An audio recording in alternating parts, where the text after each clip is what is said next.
Pound of Flesh by Shembre. Chapter 9. At dawn, when Kovu went on patrol with Simba, he remained silent. The words would not come, lodging in his throat, betraying him. Not even while they were standing over yet another poached carcass could he speak. Inwardly, he winced while he stared at the poor zebra's black, white, and bruised face, which had been torn to shreds. The outsiders had left only the spine and a few ribs behind. Am I imagining things? Or are outsider kill sites more gruesome than Pridelander kills? Simba shook his head and sighed. Quietly, he said, "I wish they'd go away from here." "Yeah," Kovu murmured, then continued on with their patrol. Anger and shame filled Kovu. Why can't I tell Simba about Vitani and Zira's demands? Am I afraid? Vitani threatened Simba's life and by extension the life of everyone else in the Pride. He had spoken against Vitani, proclaiming that Simba's trust was unconditional. He wouldn't look at you different if you told him. You know that. Kovu tried to convince himself that it had been a dream and that Vitani had not demanded that he, the once loyal son of Zira, return to the outsiders. During the following morning patrol, Kovu asked himself, what happens if I don't go tomorrow? Wishing this away won't work. What would I really have to say to Zira if I went? She would just ignore me, wouldn't she? She's never listened to me. She's nothing but bitter, sadistic, crazy, delusional, a liar. I'm no longer part of her plan, but in her mind, I still am. Kovu glanced at Simba. The king's quiet demeanor and heavy eyelids made him appear very tired. He looked lost in thought too. I'm too chicken to tell Simba about the outsiders, and I'm too chicken to tell Zira to leave the Pridelanders alone. That day, his frustration boiled over. After hunting practice, he went to the watering hole with Kiara. He snapped when she remarked that she was starving. He'd always kept these scathing words to himself. They had finally burst to the surface. Stop saying you're starving when you're only kinda hungry. It's stupid. Excuse me? Kiara stopped drinking and looked at him, frowning. You're not starving, he muttered. Do you know how many nights I went to sleep hungry? Your cushy life's never been hard. Kiara rolled her eyes. Fine, I won't say I'm starving again. His words had the consistency of vomit. And would it kill you not to scare everything away when we hunt? It's not a competition, Kovu. He couldn't shut up. It's not a competition, but if you weren't a Pridelander princess, your stomach would be empty right now, and that hurts a lot more than the disappointment in your parents' eyes. He lowered his muzzle to the water. He had taken 2 swallows when Kiara splashed him in the face.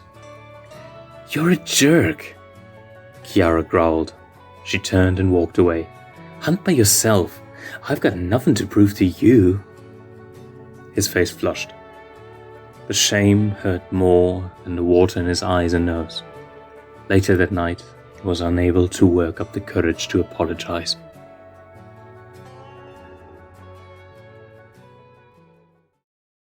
Kovu woke at dawn, the 3rd morning, the last morning. He was angry that he had fallen asleep in the first place. He had locked his eyes on the den entrance, every muscle tensed and every nerve frayed. Nobody was getting past him. When he saw that Simba was missing from the center of the den, he felt ill that he had been excluded from the morning patrol. Standing up, he went outside to look for Simba. Maybe Simba just left, and that's why I woke up. Maybe he's only at a watering hole. Kovu jogged to the point of Pride Rock. Simba was nowhere in sight. Heart in a panic and body cold, Kovu turned to run, but when he felt lightheaded and nearly tripped over his own paws, he had to sit down for a moment. His giddy stomach jumped. Something in his peripheral vision startled him, and when he had turned his head, he swore he'd just seen a scruffy lioness sneaking towards the den. He growled, blinked. His imagination had betrayed him, playing nasty tricks with his nerves. What if the outsiders had actually ambushed Simba in the night when he went for a drink? What if the outsiders were waiting for Simba now, while he was alone? They would have the perfect opportunity to strike. Kovu stood back up, moving slower. He had to find Simba, and I have to tell him about the outsiders.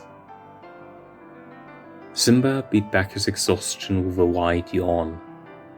Nightmares had cost him yet another night of sleep. Walking out of the den that morning, he'd wanted to go back to the warm, dark den, but after a stop at the watering hole, he forced himself to go on patrol regardless. He thought Kovu wouldn't mind if he went alone, and the day before he'd noticed that the young lion had looked as tired as Simba had felt. He could sleep in while he's still young and has the freedom to do so. He'd completed half of his patrol when someone started to shout behind him. Racing paws drummed the ground. "Simba! Simba!" The king turned. Kovu was running towards him. "Kovu? What's wrong?" When Kovu skidded to a stop, he was out of breath. "Did something happen?" Simba asked. He looked at Kovu's face and was taken aback. Tears stood in Kovu's green eyes. "What's wrong? Is it the pride?" Incoherent words burst from Kovu's mouth. Simba heard the name Zira and something about her daughter Vitani and demands and a 3-day agreement. Panic began to heavily pollute Simba's system. "Slow down, Kovu," Simba interrupted. Kovu was panting, and for a moment his mouth continued to move soundlessly. He stared at his paws and sucked in a deep breath before exhaling, loudly and shakily. Simba swallowed nervously and asked, "Kovu, start from the beginning. What's going on?" Kovu's red-rimmed eyes met Simba's. His voice was shrill and he repeated rapidly, "2 nights ago, Vitani was here. She told me to come home because Zira wants to kill you. It's always been her plan, and I'm sorry for not telling. But I didn't know what to do. I was a coward, but I couldn't put you in danger anymore because I had 3 days to go to the outsiders and Zira, and now the 3 days are gone, and Kovu stopped. Simba's eyes had grown wider as Kovu had gone on. "Stop." Again, Kovu stopped talking. He sat down. There was an exasperated look in his eyes before he turned his face away. "I've had 3 days.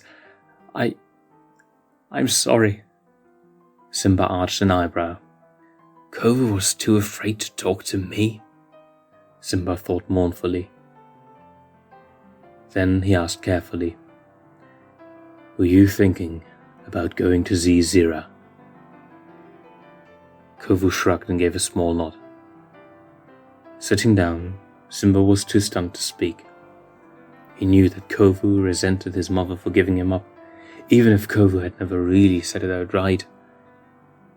He would have been a fool to not have guessed that Zira planned to kill him, but Kovu had also never openly divulged that those plans were real, let alone confess that he had been instructed to carry out Zira's wishes. Kovu asked quietly, "Are you angry with me?" He drew away slightly. Simba shook his head. "No, I am not. This is just... It's definitely concerning. What are we gonna do? They're ready to act. They want something to happen. Simba's mind went blank. Perhaps he had been wrong after all to let the outsiders poach all the time. They'd grown cocky, leaving reminders that they were out there, waiting. Father always rose to the challenge. Nobody was allowed on his land uninvited. He was always chasing away the hyenas. After a moment, all Simba could say was, "I'll think of something. But, Kovu, you don't have to worry about this. It's between me and Zira. I am the king, and it's my responsibility to protect the pride." Kovu nodded slightly, slowly, uncertainly. Okay.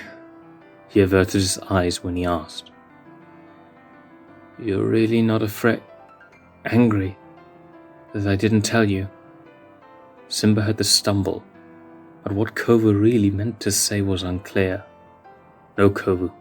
Ultimately, you did do the right thing, and that's what matters. Simba stood up. Now, let's get back to Pride Rock. I need to speak with Nala and my mother. As they walked, Simba tried to rehearse what he had to say to Nala and Sarabi. The illusion of peace had been broken, and their world was about to be upended. Zira had made her intentions crystal clear, but Simba became distracted, and his thoughts went back to what Kovu had said. "You're really not angry that I didn't tell you?" Now he knew what Kovu had let slip. Was he asking if I was afraid? Was that it? Why would he ask that? Simba clenched his jaws. I wish I could say that the bit of fear that I do carry didn't exist.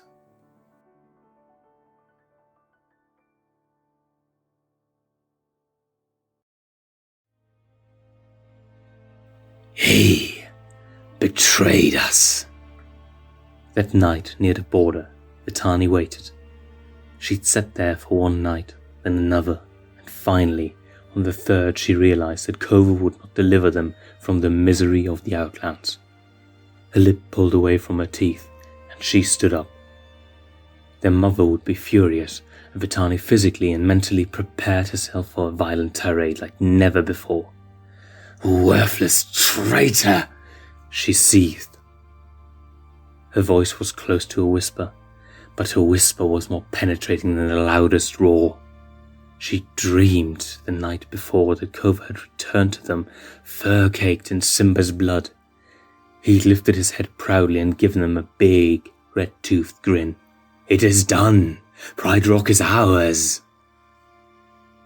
The dream had been so vivid, she'd awakened, sure that it had really happened. What a disappointment! What stung most was that Zira was bound to blame her for Kovu's treasonous performance. Vitani had somehow failed to convince Kovu to come home. "It's all Mother's fault. She gave Kovu up. He might have still lied to me, but she did not stop Simba from taking him away from us, and she is lucky that Simba didn't kill Kovu. Something that makes you wonder." Vitani had left out what Kovu had said to her, even when Zira brought up Kovu's genius plan twice in those 3 days. Her mother's tune had begun to sour as she slowly turned on her favourite child. It had been Kovu's plan all along to live somewhere cushy. He was selfish and a traitor. He had always been weak-minded. Vitani knew what Zira didn't seem to understand. Kovu's killer instinct had never been as strong as hers or Nuka's. Never. Their mother had taken a stupid risk allowing Kovu to live with the enemy, though she would never admit that she was to blame for their situation. Kovu had been given to the Pridelanders to get to know the enemy, to care about the enemy, to turn his back on them like they were nothing, to fight against them. Vitani wasn't sure who she was madder at, her mother or her brother. Regardless, Simba is still alive. He will pay for what he did to us. She knew too that Kovu might have rejected his family, but that he had not forgotten the scars on his soul, the ones their mother had given him. It was impossible.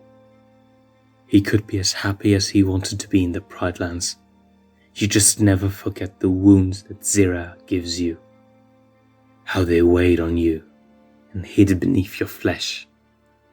They were linked to Zira and always would be.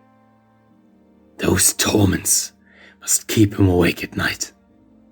They keep me awake sometimes. She ran back to the Outlands and her mother. End of chapter 9.